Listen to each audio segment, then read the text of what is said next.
Anybody want to share? Hey, for those of you who are joining this video, we are going over our study guide for The Alchemist, and we're going over this quote section, and we're on number 1, which can be found on page 17, and it is said by the Gypsy woman, and we're talking right now about what it means to each one of y'all. All right, what do you think, Samaria?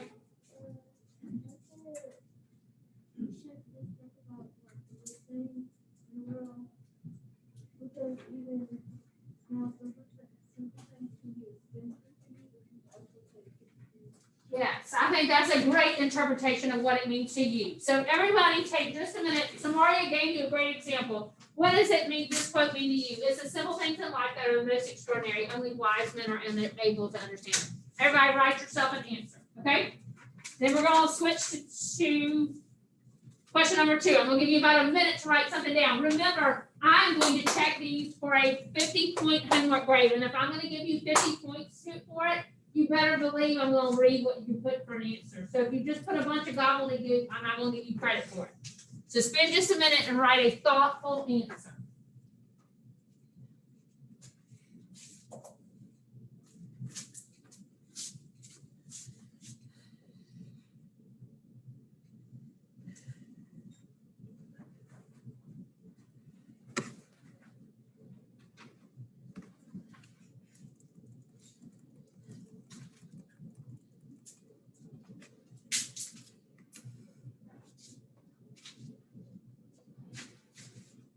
All right, y'all ready to move on? No? You want a minute more? All right. Number 2 says, everyone seems to have a clear idea of how other people should lead their lives, but none about his or her own. That was on the next page, page 18. Who's talking in this quote? Santiago. Very good. All right. So everyone seems to have a clear idea about how other people should live their lives, but none his or her own. What is he talk? What's going on in this in the context of the story? So what's taking place?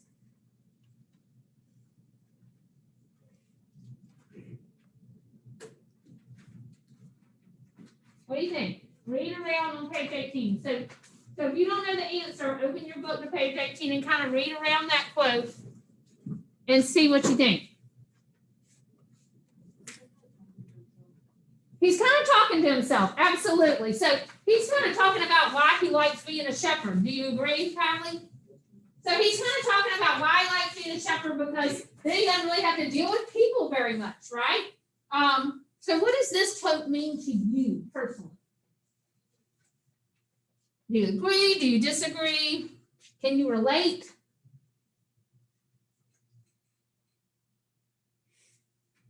What do you think? What does it mean to you, Caleb? Well, I mean, if I heard this, just like somebody saying it, to me, it would seem like they're saying people need to mind their own business. Yes, that is absolutely right. So this quote may mean to you is that people have a hard time minding their own business, right?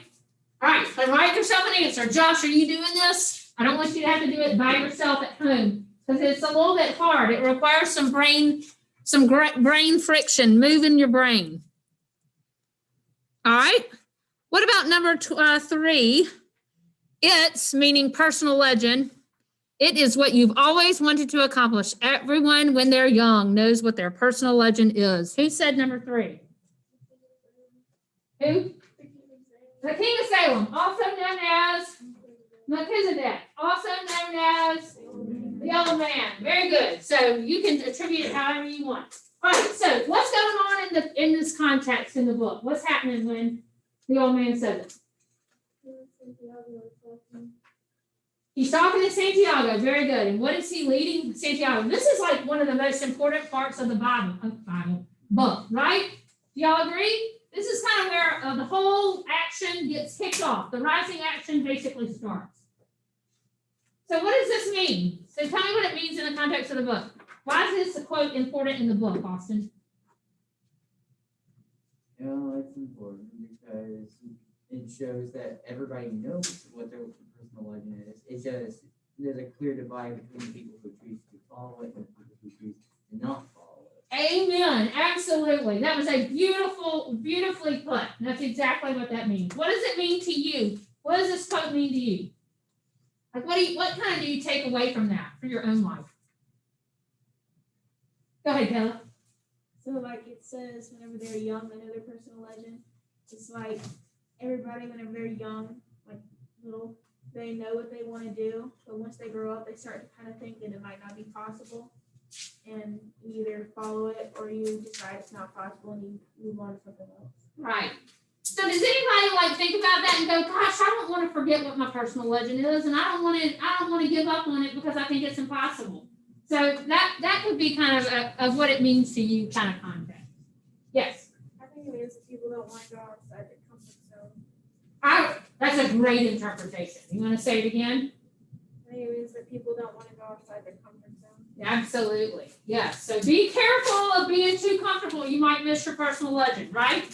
So that could be another thing that you can interpret out there, or something you can take away from that quote. Good. All right. Let's look at number 5. This one was on page 50. Nope, number 4, right? Page 42. I'm like everyone else. I see the world in terms of what I would like to see happen, not what actually does.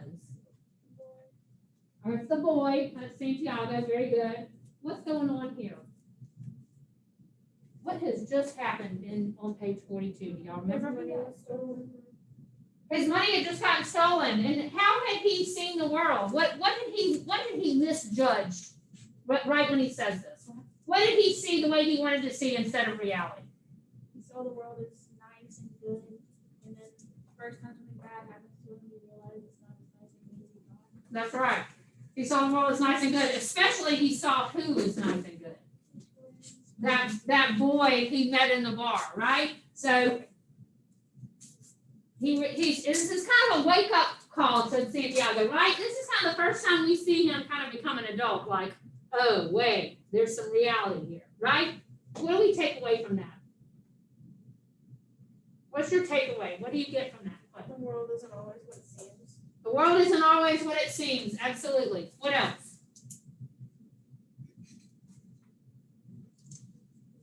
What about be careful that your judgment doesn't get clouded by what you want to see, right? Do y'all agree sometimes we see things the way we want to see them, and sometimes that's not what's real? Y'all agree? And so you got to be careful about that. Yeah, Alice, wake up. Come on, write some of this so you don't have to do it on your own. See, I'm helping you because then you don't have to do it for homework if we do it now, and then you can bring it back and get 50 points. See how Ms. Brevers helps? See? All right, but you got to participate. I can't make you do it. Okay. Do you know where on page 42 it is? I'm sure I underlined it. Hang on, I'll tell you.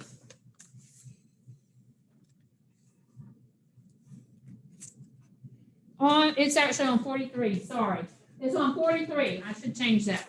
And it is the third line, the third line down. So on the picture with the Urim and the Thummim, and then it's 1, 2, 3. I'm like everyone else. I see the world in terms of what I'd like to see happen.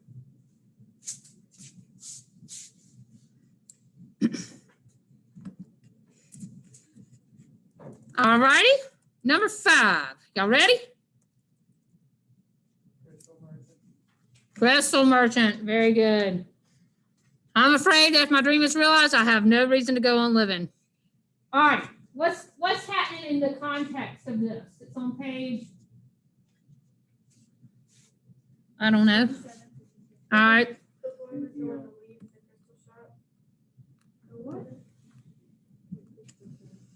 So what's going on in page 57? Go ahead. The boy basically quit.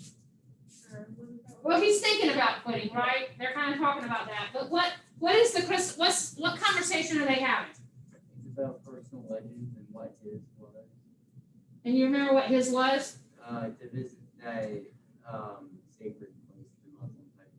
The holy city, the holy Muslim city of Mecca, right? And that was the 5th obligation for every Islamic, is that they're supposed to make a pilgrimage if they can to Mecca. And he spent his whole life, remember, thinking about Mecca and wanting to go to Mecca. And the boy's like, you're crazy, why don't you go? And he said, and this is what he says, I'm afraid if my dream is realized, I'm never even going to go on living. Anybody have a takeaway, what you learned from that? Go ahead, Kayla, and then I'll hear from Austin.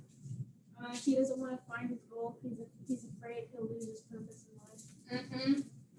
What do you think, Austin? Well, if he's afraid of losing his purpose in life by not going towards that goal, then you are basically being afraid of what you already are in. Because if you go away from that goal, basically you're living a life without that goal, which is exactly what you would have done had you already succeeded in that goal. So basically, you're just afraid of what you're doing now. Okay. Samara, you want to add to that? I was going to say, like, when some people realize their goal and they accomplish it, they feel like, what is there else to do? Like, what am I supposed to do? Right. They just get confused and lost. Totally agree. Okay, do y'all remember when the alchemist had a conversation with the boy about personal legend, and he talked about the difference between seeking the treasure of a personal legend and the difference between living out personal legend? Do y'all remember that? Y'all remember, Kyle, you remember that? So what is more important, searching for the treasure or living it out? What do you say? What? Living it out, right? That's what the alchemist says. He says that's the reason why some alchemists fail to turn lead into gold, is because all they want is the gold instead of the process. Was the crystal merchant about living out his personal legend or the treasure of his personal legend? Living out. You think? Because he says if I get the treasure, which for him would be Mecca, I have no reason to go on living. But if you're living out your personal legend, you're enjoying the journey, right? So it's not really all about the treasure. Does that make sense? You following me? Pretty sure Santiago didn't enjoy having his money stolen repeatedly and having to learn alchemy to save his life and being beaten over and over again. Okay, I wouldn't say he necessarily enjoyed it, but he actually realized he learned something from that, right? So he ended up being grateful even for those hard times because they taught him something. Do you agree with that? I suppose so, but I still think he could have been way richer without actually pursuing his personal legend. But it wasn't all about being rich for him, was it? All right, listen. Why would God ask him to go all the way out into the middle of the desert, put two dudes out there in the middle of the desert randomly, have one of them talk about a dream, have him march all the way back to the Mediterranean Sea, take a boat back to his homeland where he was before, make him dig up some old box with what is to God is just a bunch of golden colored stones, and then have him go all the way back to that old dusty desert and live out the rest of his days as he should have. Well, why would God ask his son to leave the glories of heaven and put on human skin and suffer and walk the earth and die on a cross to save people for their sins? That was an act of love to save us. This is an act of really no reason. You don't think Santiago grew as a human and gained life experience by going through all those things? Let's face it, you're going to gain life experience regardless of where you go. You learn something new every day if you stay in the same place. Yeah, but you all agree, you learn more when you go through hard times, okay? If you had never torn your ACL, would you ever have learned those things that you learned from tearing it? Never. So the truth is, and the scripture says this. Do y'all agree? Scripture says, take up your cross and follow me. If you suffer and share in the son's suffering, then you're going to share in the son's what? Anybody know? Glory, right? So suffering is a part of this life, but a lot of it is used by God. And, it says we know in all things, this is Romans 8:28, we know that God is at work in all things for the good of those who love him. So that means even in the hard, even in the gold getting stolen, getting beat up right before you find your treasure. because you actually learn and grow through hard stuff. All right, two things to say to that. First thing, yes, let's beat up this guy and like make him have his gold stolen just so he can learn a life lesson. Second thing, if the two guys didn't follow their personal legend that they met in the desert, right? They had to make the decision to not follow their personal legend so that Santiago could follow his personal legend. And honestly, that's a bit of a contradiction that God should have prepared for, but didn't. Guys, it's a made up book. It is. It's not that deep. Oh, but I think it is. That's what I love about it. Okay, I'm gonna move on, but let me say one other thing. Okay, people sin, right? Okay, people fall short. People make their own choices. God knows that. God knows that beforehand because He's outside of time. Okay, so He can use even the sin and the trouble that decisions people make to advance and grow other people, even the person who is making the decision. For example, Joseph, his brothers sold him into slavery into Egypt. He ended up becoming, rising in the ranks, being in a position to help Egypt and then also help his brothers during a time of famine. Okay? His brothers were wrong. Okay? God could have made that happen in any way. But God gives free will, so the brothers do that. And when Joseph sees them, he says, what you intended for evil, you as a sinner, God used for good. So God didn't make people do bad things, but bad things are not out of God's ability to use it. Right, but if everybody listened to God like God wants us to, hang on, I'm stalling. Why are you stalling?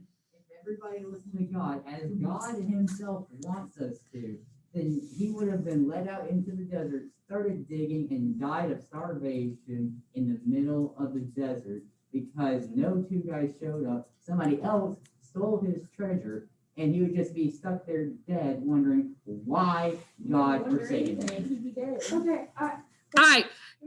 Yes, we can. Number 6, but God could have made somebody else show up. All right, number 6. If it was shepherds who were supposed to first recognize a king that the rest of the world refused to acknowledge, so it's not surprising that kings would talk to shepherds. Page 72. Who said that? The Englishman. Very good. So what's going on here? Talking to Santiago. Who said that? Yes. I love hearing the guy's voice over here. Awesome. On this side of the room. That's awesome. All right. So the Englishman and Santiago are talking. All right. So what does this mean in context? What does Santiago say? He's telling them about the old king, and he's like,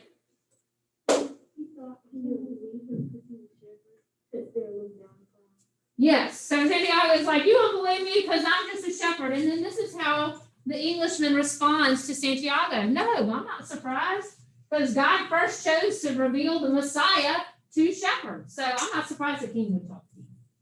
What do you take away from that quote?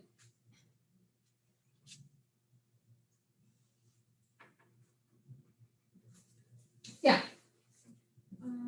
Even people who are like low in social status can still have good opinions and good insight. Yeah. So don't ever count anybody out, right? Just because the world says they're not worth anything, don't you discredit them, right? Anybody have something else?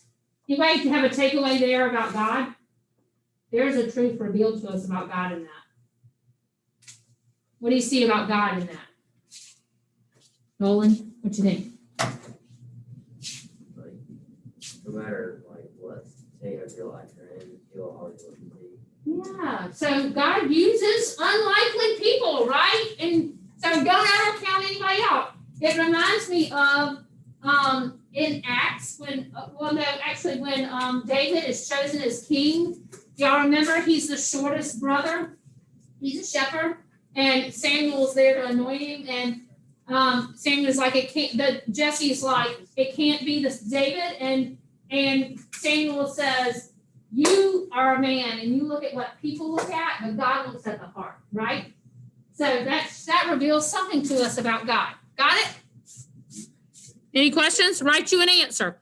Number 7, we are afraid of losing what we have, whether it's our life, possessions, and property. But this fear evaporates when we understand that our life stories and the history of the world were written by the same hand.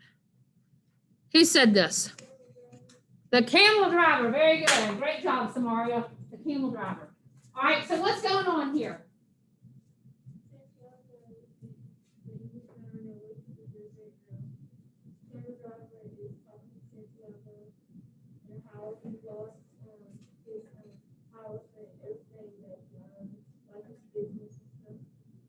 Yeah.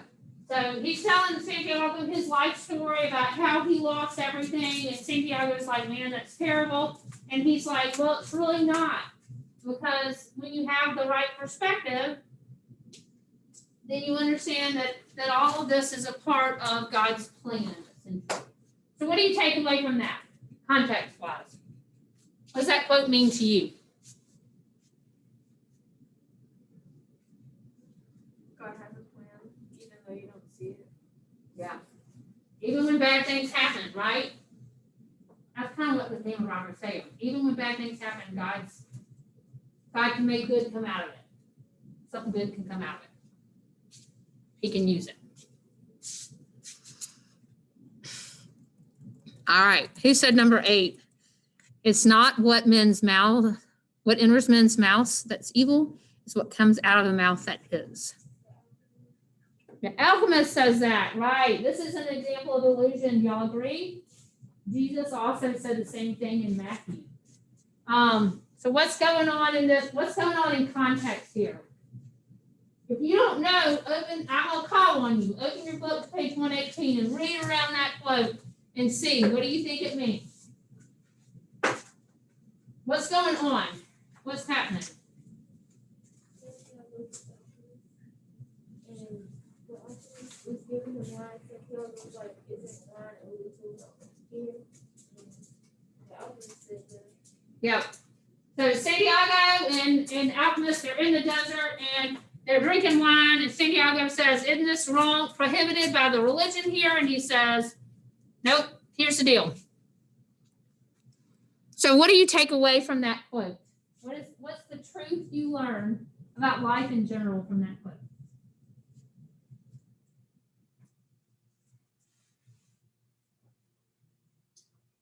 Class is so much more fun when you think and you talk. I promise. What? I said, I think I've done enough talking. No, never enough talking. Samaria is carrying everybody. Everybody needs to give Samaria 10 of their English points today. You two, all right, but you've been answering all these questions. What do you think? Come on, Eric, what do you take away from that? It's not what enters a man's mouth that's evil, it's what comes out of their mouth that is. What do you think that means? Okay, so you can choose what enters your mouth and you can choose what exits your mouth. Yes. All right, Caleb? It kind of reminds me of something my mom told me. She says, thoughts are only thoughts until they're actions. Mm-hmm. And kind of like, it's there, so as long as you don't act on it, there's nothing wrong about it. But guess what? Whether or not you want to admit it, every thought eventually becomes some sort of action. So be careful what you think, right? Not exactly. Oh, you may disagree with me, but I beg to differ. I thought, That's literally the point of the quote. It's not that enters a man's mouth that's evil, but what comes out of it, it's a thought that you have, but you don't act on it, thus it coming out of your mouth. So that is not sin. Huh? It's sin when you act on it. But I can guarantee you, It's sin when you act on it. thoughts eventually become actions. They do. And you may think about killing somebody, and you may not actually go kill them, but Jesus said, if you kill them in your thoughts, you want harm to them, it's just as bad as actually doing it, right? But that's like, hey, I'm broke. I would like to steal that car because it's nice. But you're not gonna do it. You may not steal the car, but you might steal something else. right? No. You're I'm not. gonna have to disagree with you on this one. Yeah. But Jesus said actually our thoughts are sinful as well. So he actually said we're actually held accountable even for our thoughts. I hate to tell you that. But here's what I can guarantee you. And you haven't lived life long enough, but I promise, if you have a thought, it will eventually become an action. And it may not become an action like I'm gonna steal a car, but it may be I'm gonna steal a little time from my employer. Okay? Instead of working, I'm going to play a game of solitaire, or I'm going to steal an answer off of one of my friend's page. So it may not be exact thought, but your thoughts influence your actions. Every thought influences your actions. It may not be a 1-to-1 ratio. I have this thought, I do this action, but I can guarantee you that every thought becomes an action in some subtle way. Think about that. Think about it. Think about it. And think about life. You gotta think about it. Okay. Let's look at the next one. All right. God created the world so that the world, oh, I can't get it to go up. There we go. Oh, nope, no, we didn't.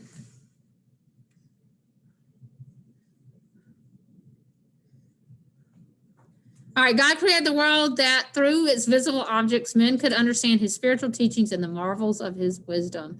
That was on page 131. Who said that? The alchemist. Very good. What's going on in context?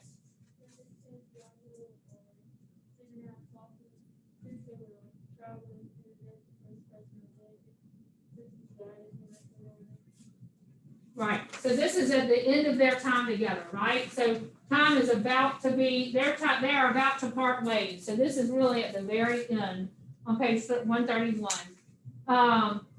What do you take away from that meaning? This is a loose translation of Romans 1:20, if you remember that. What's the truth you take away from that? God created the world for us. Yeah. So through the world, we can know something about God. Do you agree? What do y'all think? Yes. I feel like kind of for proof, there's a lot of people who would not believe in God if there wasn't at least a little bit of proof. And God creating the world in the way that he made it gives us at least some, in a way, proof if you're willing to listen. Yeah. All right, number 10. It's true, life really is generous To those who pursue their personal legend. page 170. Who said it? Santiago, Mm-hmm. What's going on? he found his personal one. I mean, he found the treasure. He found the treasure, right. So where is he when he says this? Anybody remember? At the He's at the sycamore tree in the old church. Yep, absolutely. And he has now finally realized, after 170 pages, he has realized his own personal treasure. So what is the takeaway from that? What, do you agree with that or do you not agree with that?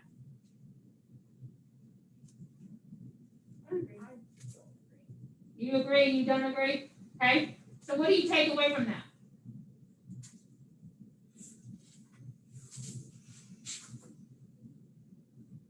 Like, if you want to be a doctor and you pursue it and you go through the years and years and years and stuff, but you don't just want the money, like you actually want to be a doctor, and not only do you get to help people, but you also do get the money, like the vacation time and stuff like that. All right. So Mariah, what do you think? I think that's a great example, by the way. Someone to an extent, because like when you're pursuing your personal religion, it isn't exactly going to be easy. So you're going to have trials and obstacles. So once you achieve it, like you feel really eager to pursue it and like finally accomplish it. It feels nice and good to like heartwarming. Mm-hmm.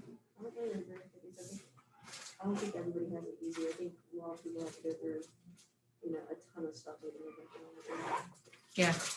What do you think, Caleb? Okay, so let's say Okay, Kylie plays volleyball. Let's say whenever Kylie grows up, she wants to be a professional volleyball player.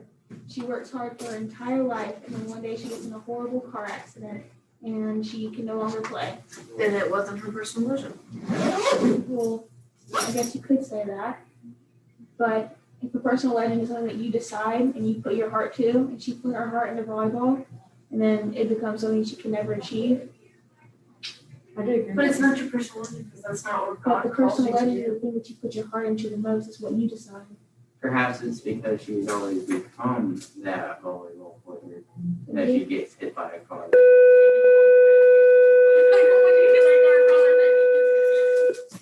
Okay, I love that y'all are discussing and y'all are having higher order thinking skill thoughts. I love that. I want to encourage that.